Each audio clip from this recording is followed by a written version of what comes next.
This hour, we're going to be talking about the revolution. In case you didn't know, there's a revolution that is taking place in the hearts and minds of many people, and it's manifested physically and mentally for a lot of people. To help us out into that conversation and to see exactly what we're talking about, Wakili Evans Ogada is an advocate and law lecturer and editor-in-chief of the Platform for Law, Justice and Society, and he's our guest this hour. We talk about the law and constitution. Is the revolution eating its own children? Wakili, good morning. Good morning, and my apologies. Why are you sorry? The rain in Nairobi. I know. It's raining, it's pouring. The old man is snoring. Thinking about the future, we need to do mass transportation below ground. This is not sustainable. Yeah, it doesn't work. Anyway, we are here. We are here, and we're happy that we could be here in the hot seat for the first time. No, I've been here before. Not for the first time. For the first time this year. For the first time this year, yes. Yes. So I just had to make that clear. And so we're glad that you can be here. But let's welcome you properly. Thank you. With today's proverb. And then you can tell us what you think about it and how you would interpret it. Okay. Rain notwithstanding. Rain is important even with regard to this particular proverb. We are in the United Republic of Tanzania. Mm-hmm. A fruit tree that grows in a dung heap will certainly blossom. Well, a dung heap provides nutrients. This is organic manure. So whereas the rest of us might be offended by the putrefying smell, that tree benefits from the dung as organic manure, and it certainly thrives. All dung is not waste. Yes. Indeed. All dung is not made the same. Okay. All right. It's true. All dung is not waste. Okay. So when we're talking about the revolution eating its children, we've heard sentiments about this, whether they be from politicians, whether it be from, I want to be careful not to say, used to be opposition, whatever the case may be. That, first of all, let's start from the place of, is there revolution actually happening in Kenya at this point in time? When we look at the constitution and what it is supposed to provide for in this country, and we say that that's not happening. And as a result of that, people start to say, you know what, this is not what the Supreme Law says. And then we see a revolt. Is that how you would describe things currently happening in Kenya? Well, we are seeing a lot of shifts. We are seeing a lot of changes that a lot of people don't know how to handle. Correctly, we had our, could I say, our inchoate political revolution that the political class found a way of nipping in the bud temporarily. That is last year in June. Nonetheless, the tectonic plates that informed that spirit that led our very many young people onto the street still is reverberating. And it is informed by issues of malgovernance, corruption, and generally a don't care attitude from the politicians. So unless the politicians stop speaking at us and pontificating morals. The other day we were being told that our parents need to teach the young ones morals. The politicians need to think of ethics, and ethics for us is contained in the Constitution, which they have not dealt with. They have not abided by the rules and the norms in the Constitution. Yes. Okay. And as a result of the things that you're saying, is when people now will say, well, you know, this can't be, this is not on. And as a result of that is when we see that a revolt would take place, whether it's in the mind or it's on the street. Certainly, because you see, you can't, the kind of spending we are seeing, we have, for example, I will ask you, why do we need a number of state houses and lodges across the country that are hardly occupied? We spend a lot of money, billions of shillings every year for renovation. Yet people go to hospital and they can't get medicine. People are dying because of simple tests. I mean, we need to ask ourselves about Project Kenya, honestly, because we can't have a political class that is impervious to what is happening. And look at the telltale signs are there. We are no longer the lead trade nation in the region. Tanzania has effectively overtaken us. Look at the indices that matter in terms of development. Look at our average age. Cancer today is a problem in this country. Nobody is having that conversation. Our youth, we have so many universities churning all manner of degrees. These people are coming out of the job market. There are no jobs to do. So we need to have a serious conversation, and the politicians need to stop vomiting on our shoes. They won't stop. They have to. Won't stop, don't stop. No, they won't stop. They have to. They won't stop because we are the ones who are their enablers. When you call a meeting and people attend, you are enabling that conversation. Well, for now. When you have monies that are allocated at this one, forget national level, county level, constituency level, and it's supposed specific for a specific purpose. That purpose is not achieved, and yet the people who work in that office either buy new cars or build new houses, and you know very well what it is they are paying. Correct. We say nothing. Yeah, we correct. are enabling them. So, Correct. as far as I'm concerned, any social ill that we see, the young people who clearly were feeling the brunt of it, you're educated, there's no job. That you can live with if you know there's a job in the future. But if you can't even see the future, it means hope dead. Yes. Okay? Yes. The real change that we are talking about took place a long time ago. It was waiting for us to actualize it. It's called the Constitution. Yes. That the Constitution, by its very existence, is revolutionary. It's supposed to overturn things. The people who are preventing it is not our politicians, it's us. We can't hold our MPs, our MCAs to account. And it is them who implement the provisions, the thoughts, the spirits of the Constitution. So how is it then that it is their fault when these fellows, the moment they get their job, they are wired to look after their own interests? I mean, we know this, we say it. The only way they stop is when we stop them. And how we stop them is we hold them to account. We don't want to. So, this change we're talking about, when is it going to come? Never. And you know, CT, government has three arms, right? There's been a lot of blame and hue and cry on the executive. There's been a lot of blame and hue and cry on the legislature. And then, maybe a month now, the Supreme Court, Lady Justice Martha Koome, is on sharp focus. Ahmed Nasir, Grand Mullah, Nelson Harvey. And I keep thinking, all right, so far, when I look at the revolution of the Gen Zs, the courts have been the ones who've been summoning DCI, etc. to say, where are these people, and things like that. So for a long time, I thought at least there's one branch of government that is holding a candle against the darkness that CT has put across quite well.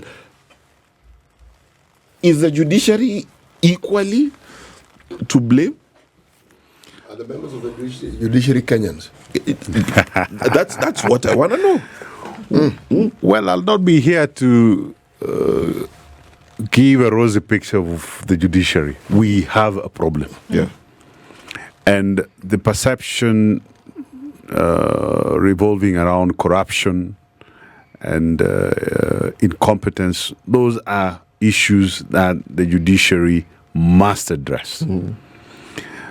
To give a broad brush and paint the judiciary as entirely problematic will be mean of me, because I know of one or two judicial officers who have striven throughout the years to make sense of of our lives here in this country.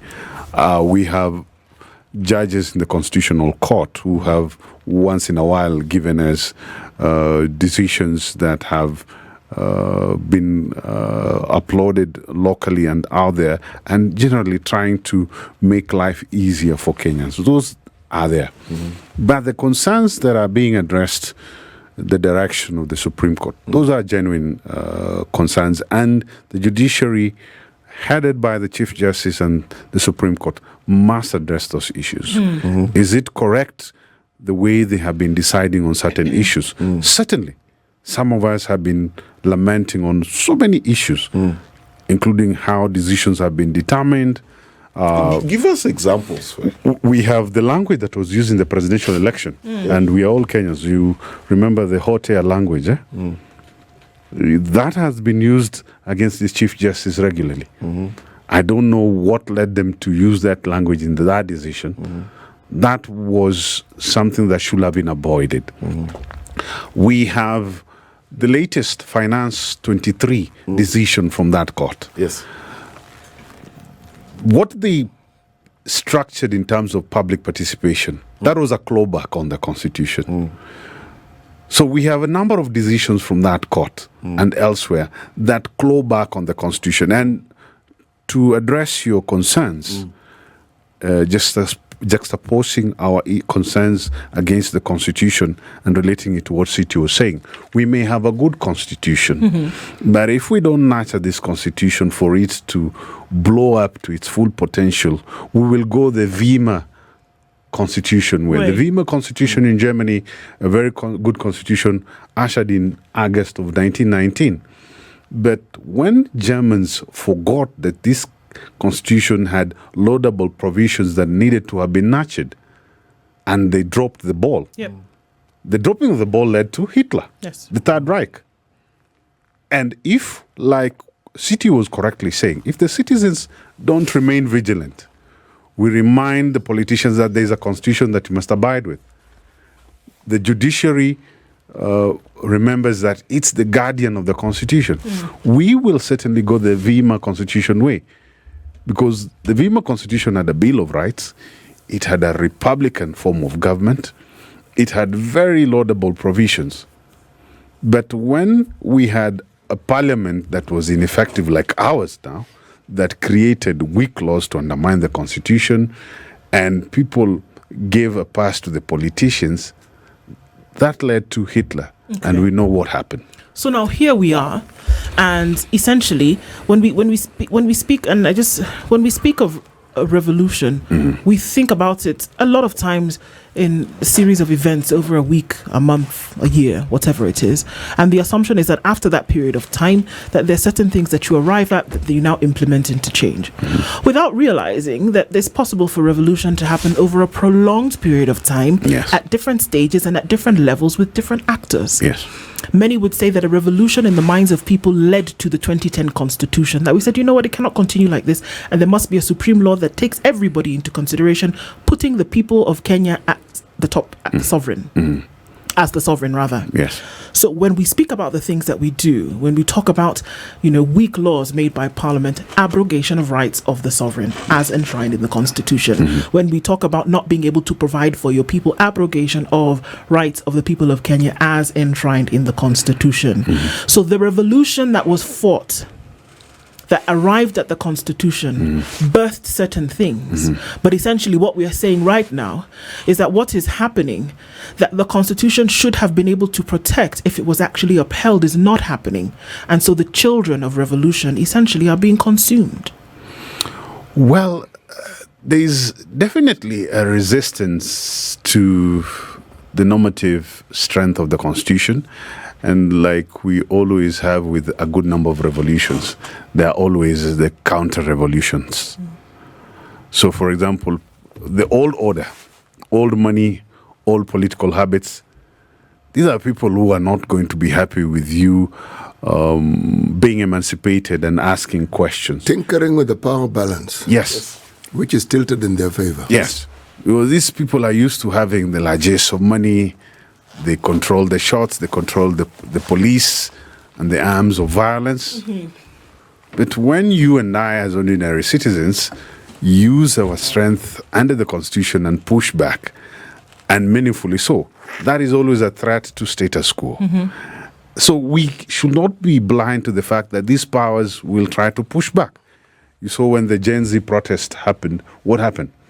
The political elite came back and formed a cabal to push back. They ganged up. Yes. So we must be alive to that. But the beauty about the 2010 Constitution, and perhaps this is the most profitable bit of this Constitution, and I cannot authoritatively speak about it because I was involved in the BBI case.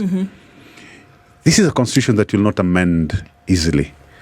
It's not like the 1969 Constitution that you'll sit in Parliament and amend the way you want. So you may tinker with some of its provisions, play around, have your lackeys in Parliament try and do things the way they want. At one point, we will have good men and women in the judiciary who will see what needs to be done, and they will restore the strength of the Constitution. Actually, that is where I will differ with you. And not because you're wrong, I'll differ because I have a different perspective. This emphasis on having good men and women is where we go wrong. Yes. People may be inherently good given the circumstances in the ecosystem you find themselves in. Our political processes have shown us that when that ecosystem changes, even these good people cease to be good. We missed a point in the process of ushering in a new constitution. We missed the point of entrenching the idea that this constitution must be protected. That there are people who are going to go out of their way to ensure that they violate it at every turn. Yes. The Uhuru Kenyatta government did their best to do this. The protectors of the constitution have to be the sovereign. Yes. And we must guard this against the people we elect. It sounds like a contradiction, but the very people we elect to do, those are people we must guard these things against. Because the old habits you spoke of, the old processes and the things they are accustomed to are what they'd like to continue with because it is beneficial to them. And when you insist on change and the inherent benefit to the public, that is not in their interest. So it will constantly and consistently be fought. We must guard the Constitution. You know, on that point, let me take you back to the judiciary. I have heard many times people say that judges are corrupt. So the bench is corrupt. But is it corrupt without the bar? Is it corrupt on its own? Yes. Certainly, members of the bar, my own colleagues, we peddle. We are part of the conveyor belt of corruption. That I will not deny. And what I will encourage the public to do is this. Please reach out to the authorities. Social media is out there. Wait. In this case, which authorities? There is the Ethics and Anti-Corruption Commission. Oh, okay. The DCI. And if you're bold enough, I mean, people are doing a lot of accountability action on social media. Share those information. Share the information with the Law Society of Kenya. I am certain action will take place because one thing that people don't like is the light being shown on them. So if you're a corrupt lawyer doing underhand things, I mean, if the light is shown on you, you'll certainly have a date with the LSK. But without mentioning names, yes, some of whom are even petitioning against the Supreme Court, some of whom, I didn't mention a name. Yeah. Just because you know, does not mean I said. Clear your throat. Clear your throat, Mark. So, the spotlight has been shown on them. Right? In fact, there are debates every day on Twitter among the legal fraternity saying you only win cases because of this. You only are complaining because of this. My pain, when you talk about parliament, you talk about the executive, you talk about the judiciary, it sounds so academic to me that I really wonder what is the practical solution that a Kenyan can say if we begin a revolution in our judicial system, This is how we'll go about it, and that's how we'll get it. Because if I have a case, honestly, and there's a good lawyer, or there's a lawyer who can bribe and get me out, who am I hiring? You as Mark, or just general? Not general. Okay. I don't have a case, thank God. If I would choose, I'd imagine the lawyer who guarantees me, give me $1 million bob, and I get off my murder charge. I can tell you this for a fact, that those who have always chosen the narrow path of bribery to get results don't last long in this profession. Those who do 30, 40 years, those who have a name and who confidently walk in the public light, those are people who have kept it clean. I'm talking of Firoz Norji. Yeah. The other day we had the late Judith Thongori. We have people like Yashpal Gai, people who have kept it clean. And Firoz Norji always reminds me, keep it clean. It benefits you in the long term. If you look at, and perhaps the LSK is not doing a good job in terms of publicity, we've had a couple of lawyers struck off.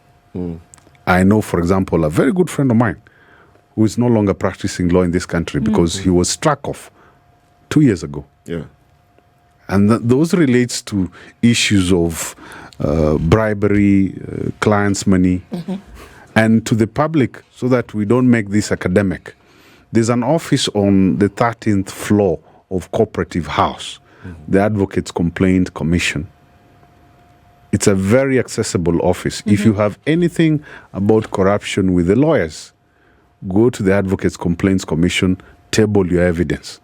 Because you see, some of these allegations also, people make them, but maybe you've lost or you're not happy about 1 or 2, 3 things. Take your evidence to the Advocates Complaints Commission, and trust me, even the long-standing lawyers of so many years seasoned, we don't like an audience before that committee. It's not a comfortable place to trust be. me. Right. Trust me.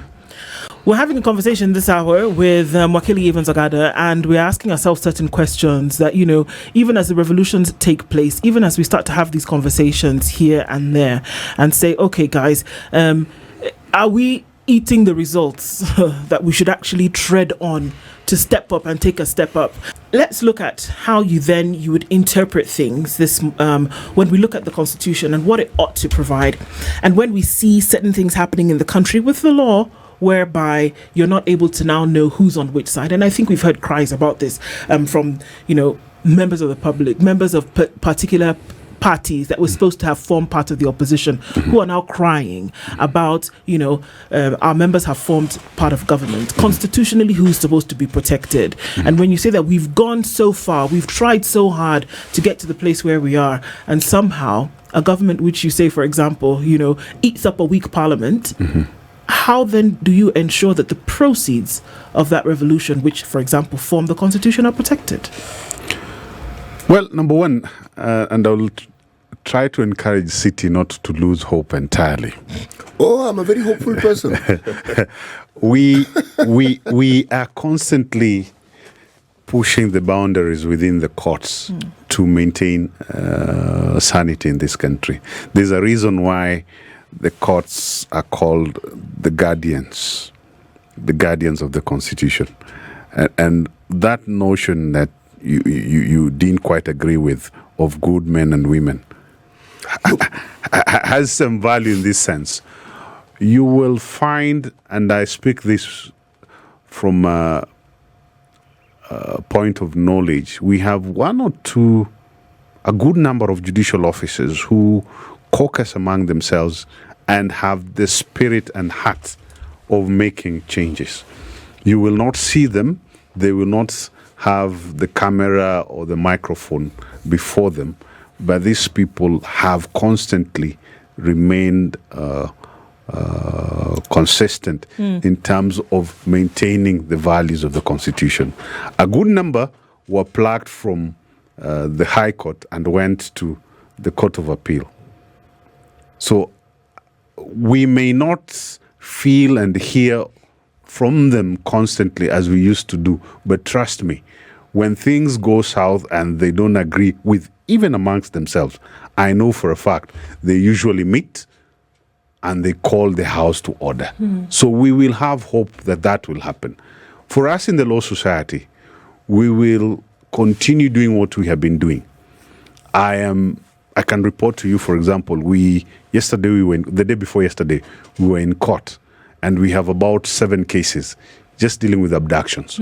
We go back on Friday on those cases. We will continue asking those questions and pushing those boundaries, because if everybody says, let's let it be, I mean, people cannot live in this country. Look at the taxes that are imposed on us.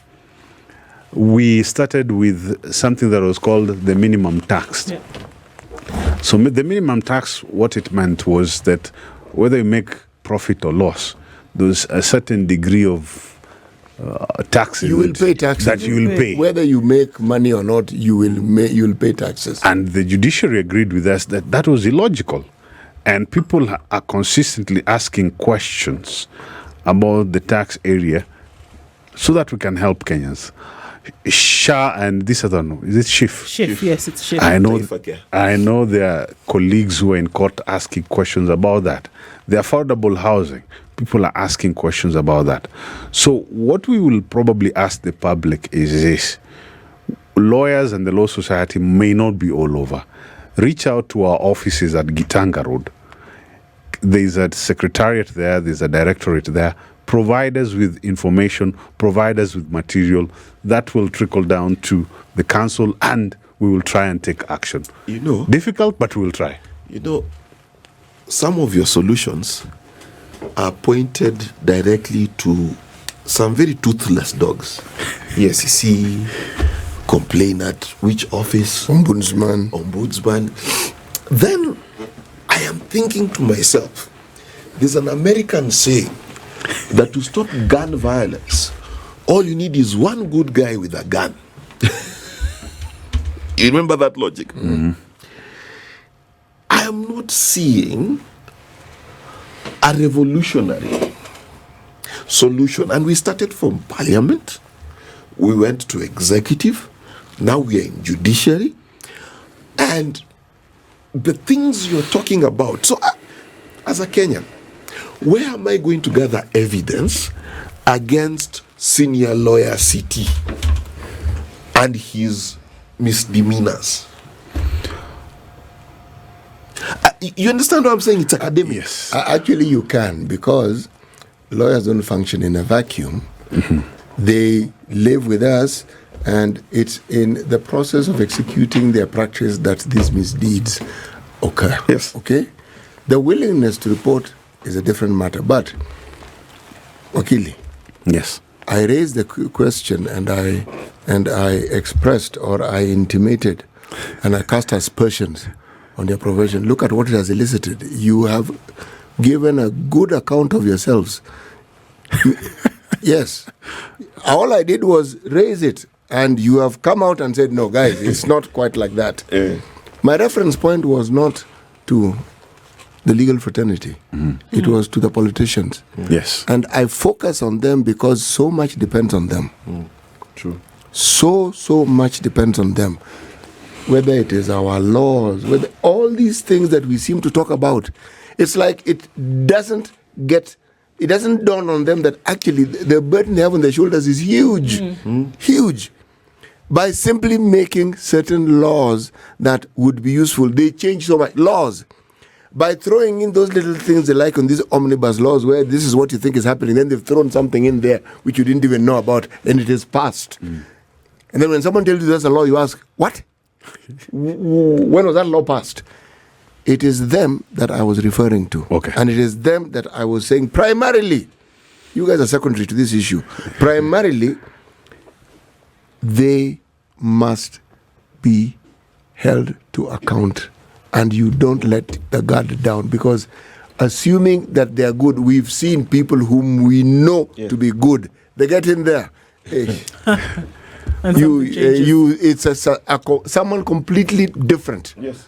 I almost, even as you say that, then I almost hear, and I hear Mark saying as well that we don't seem to have a surefire, fiery way to end a lot of the nonsense that we see taking place. And that the only way to get to start again is to blow everything to smithereens and then get to the place where you're starting to build.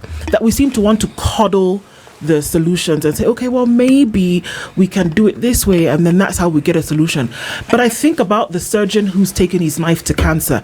He doesn't coddle the thing and say, okay, how about I cut part of you out today, and then I will cut another part of you out maybe when you're feeling a little bit more comfortable. Report it to the Cancer Complaints Board. I'll come and I'll say, okay, let's see how we can have a conversation and say, maybe if I speak to you, cancer, will you stop growing in my patient? It doesn't really work like that. He cuts the thing out and then he proceeds to blast it with radiotherapy, chemotherapy, and make sure that it doesn't come back. But we seem to not want to deal with our problems like that. We don't want to deal with corruption like that. We don't want to deal with poor leadership and governance like that. We don't. We want to coddle the thing and pet it and hope that it'll get better tomorrow, and or hope that it will help me tomorrow. We don't want the surefire way to deal with the thing. We are complicit in most of these things in our own little way. And the way we human beings are wired, we know that even when a spotlight is shone on something massive, who knows, it might tilt and shine in our direction.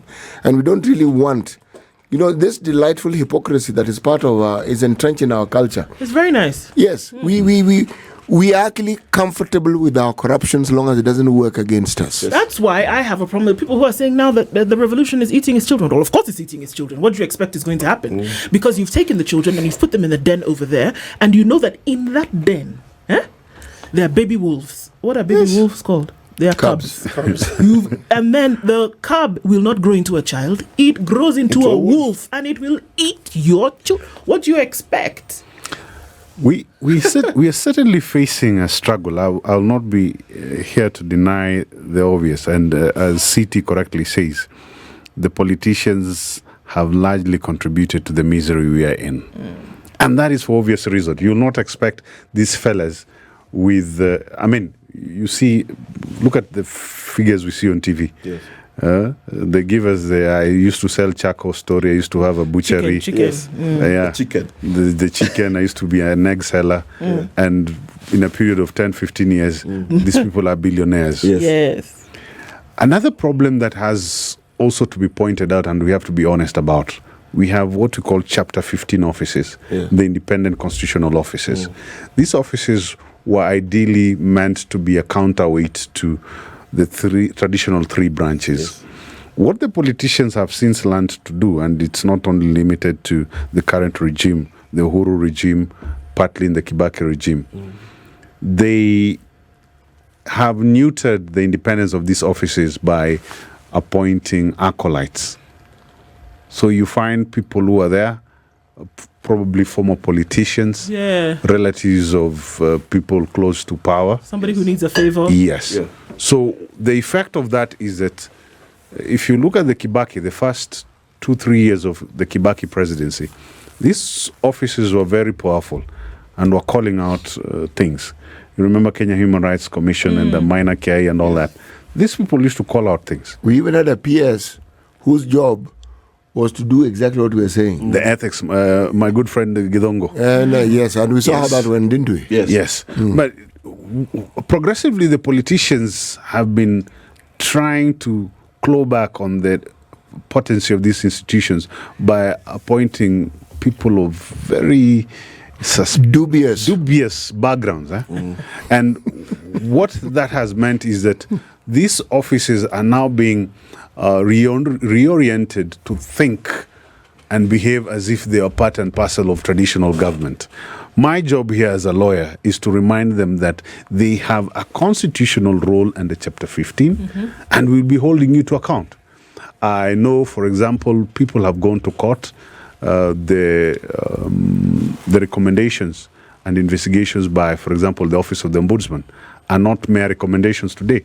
So my friend Charles Dulo, who is the new, my learned friend Charles Dulo, who is now the new Ombudsman, knows very well that he will make recommendations and those recommendations are binding. So it will be Binding up for him where? to do. Binding on whoever he makes the recommendations Really? on. Okay, let me give you an example, Evans. For example, now the courts. Yes. One would assume, please stop me if I'm wrong. Yes. But one would assume that the courts and orders that they make Yes. are binding. Yes. Isn't it? Yes. The court pronounces itself on a particular matter Binding. and says, this is what you must do. It is what? Must. Binding. Binding. Yes. Are there certain individuals within Kenya's borders upon which a court order, for example, is not binding? Those orders are binding. No, but I'm saying, is there anybody upon which an order is not binding? No, everybody. Okay, but what have we seen in the recent, this year, let's not even talk about last year, the years before. The court will pronounce itself 1, 2, 3, 4, 5, 6, 7 times on one matter. And the folks upon which this pronouncement has been made don't bother. For them, it's a suggestion. Oh, they want me to show up. Okay, I have other things that I'm You're doing. summoned to court and did not appear. Jermaine, I have other things to do. I'm a bit busy, so Yes. maybe I'll see you later. Then on the last day when they've said you will go to jail or whatever it is that is going to happen to you, then suddenly you say, okay, I've got a minute. Then I come and say, actually, you know what? Your Honor, I was busy. Please try and understand that. We have issues that we have to deal with. And then the court says, it's okay, I forgive you, but don't ever do that again. Are you kidding me?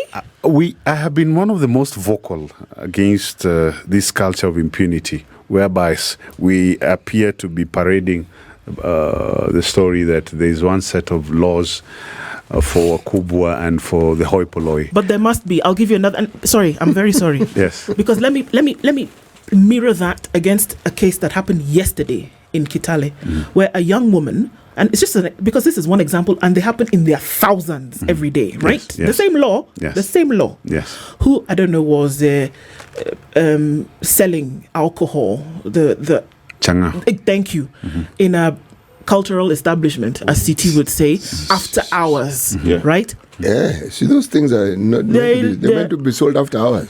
But she was arrested by whomever she was arrested by, taken into the very fast. Yes. Arrested. She said, please, people should understand. I have children to feed, blah, blah, blah. Please forgive me.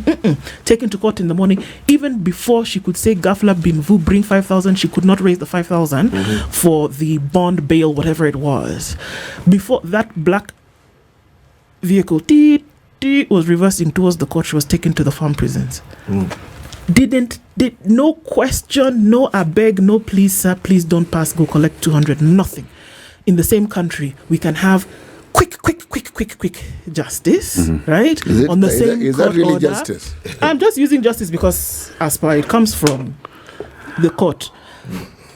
On this other side, people can do things, flout right in the face of the same justice, and then you want to talk about how the society is judicially balanced.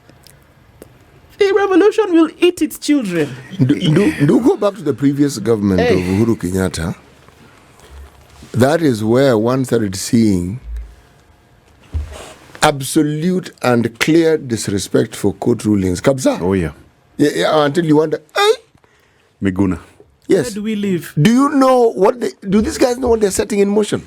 And one of the things, and I don't know whether I should be sorry to ask this or Don't to say apologize, this. just say it. You can apologize later. Where this country sits, if we have another June 25th, 2024, I don't think they will stop until they're their own ombudsman, they're their own impeachers of parliamentarians, and they're their own, the constitution will become the people. And I keep wondering to myself, if we keep sticking to this academic rigmarole we consistently subject Kenyans to, whether that Canaan we talked about many elections ago, that bottom up we talked many times, that tuko pamoja mbele we talked about, whether we shall really get there, or are we in the play called Waiting for Godot? Do you know that play? I didn't read that one. But by the way, Mark, we are making progress. You see, the people go benchmarking. For me, the moment Section 2A was repealed, see, that historical perspective is what gives me confidence. Yeah. Nobody knew we would be here. Yes. True. At that time, even saying anything that remotely resembles a criticism, we will have all been arrested yes, by now. The truck would have been doing there's so much that has changed. And it is all because it started somewhere. Multipartism came in. People were willing to express. And even when unpleasant things are said, like yesterday I talked about changing presidential terms, and I was told that, it's a sensitive discussion. But we must have it. Who says we cannot talk about changing term limits? Why must it always appear like it's a negative thing? Everything that we have in the Constitution is subject to discussion. Everything can be discussed. There's nothing that we cannot discuss so long as it relates to our Constitution. Correct. Now, the truth is this. If we do not move away from understanding that delegating power doesn't mean that you've given someone a lifetime license to do what they like with the delegation you've given them. The understanding should revolve around understanding that vigilance is the key to delegation. Correct. I delegate, I am vigilant. And my vigilance must involve my keeping you to account for the power that I've given to you. Because it's mine, actually. But I've said, take care of it for me. Take it for a walk. Let it be aired from time to time. And if you're walking in a direction that I didn't ask you to, I'll tell you, you're not going to take back my power. Because I gave it to you specifically for certain purposes. The culture that we speak of, where we do not want to discuss uncomfortable things on both sides of the divide, that is what now one must battle. You see, the word revolutionary, one may say, can be loosely used. It was the liberation, let's liberate Zimbabwe. That was Bob Marley, wasn't it? Our minds, yes. Yeah, it was. He did a concert in Zimbabwe. It was Cousin Bob, isn't it? Yes. Now, we have the tools to actualize the revolution. And the revolution is not moving around throwing stones and shouting. That's what I'm talking about. It's in your mind and understanding your role. Yes. That, to me, is the focus of the revolution. That you do not delegate powers and then you abrogate other functions that go with the delegation. Correct. And that is why the play we called Waiting for Godot, so that you can answer. Yes. It's a 20-second explanation. Someone walks on stage, looks at his watch, waits for 5 minutes, and leaves the stage. It's called Waiting for Godot. Okay. Right? Yes. So, in your description, and to buttress his point, is it time we stopped waiting for Godot and realized we've arrived at this stage? We must continue being vigilant. For this reason, and I always refer this book to politicians who are my friends. I tell them this openly. Yeah. It's a book by Darren Achemoglu and Robinson, Why Nations Fail. Yes. If you continue disrespecting court orders, if you continue undermining institutions, Kenya is not too big to fail. Right now you're comfortable because you have a lot of money, you have the power, the police and all that. I want people to remember Bangladesh, Sheikh Hasina. Yes. Very powerful lady. Yes. Extremely. Extremely. For generations. Yeah. Really. Robert Mugabe. Very powerful. We had Idi Amin. Sani Abacha. The examples are many. And so Vladimir Putin. Vladimir Putin is also at risk. We had Hosni Mubarak in Egypt, Yes. who had the extra leverage of having American money and military support. When the streets uprise. And when people are tired of you, not even the mightiest of guns will help you. So it is proper for you to respect the law, respect the institutions, and try to have a semblance of a country that is working. Because not even your money will help you. Your relatives are here, your families are here. Those will become mincemeat when the streets uprise and it becomes chaotic. So it is for your own selfish reason that Kenya must work. You know, some of the Asian countries have an interesting dynastic, if I may use the Kenyan term, formation. Some of them have it in the military. So there's a pretense that there's a civilian government, but if the military cabal doesn't give you a nod, you're not going anywhere. Yes. And even that same military cabal can overthrow you. Now, if you look at Syria, this president who was deposed, Assad. That man trained as a medical doctor. Many people don't know this. Medical doctor in the UK, he trained. He really tried to bring change. It's not that he didn't try. But the power in that country was in the military bosses. And the status quo, 30% of your budget goes to military. You're not supposed to question that. You're asking, guys, this 30%. 2011 is when problems began in Syria. It culminated in 2024. Yes. Okay? The point here is it culminated. There's a principle in politics that most people don't understand, yet they see it. It's called the role of chance. There are things that you take for granted, and then as you continue taking it for granted, a time arrives when the most unexpected thing happens. Yes. I'm going to give an example in our politics, and I'm going to give an example of the Kibaki government. Kibaki and his grouping, as we're going into the 2002 elections, those guys were dead in the waters. They're not going anywhere. Now, what I'm about to say is challenged by many people who have a different version. So let me give my version. Then, the Kibaki Tosha moment came. Yes. And suddenly, Kibaki was at the forefront. Yes. Okay? That is not the role of chance I'm speaking of. The role of chance I'm speaking of is in the background. There's a gentleman called Kijana Wamalwa, okay, who was Kibaki's sort of like number two. Yeah. He was in Ford, Kenya. Jaramogi, around the time he was the boss, Yes. his deputy was actually somebody called... Kijana's governor. No, it's not a governor. James, No, It was not he's a Orengo. lawyer, not Orengo. Muite? Thank you. Oh, yeah, it was Muite. It was Muite. Yes. Muite Paul. resigned. Kijana Wamalwa moved. He was second deputy. Okay? He was in Ford, Kenya. Ford, Kenya was generally also going nowhere.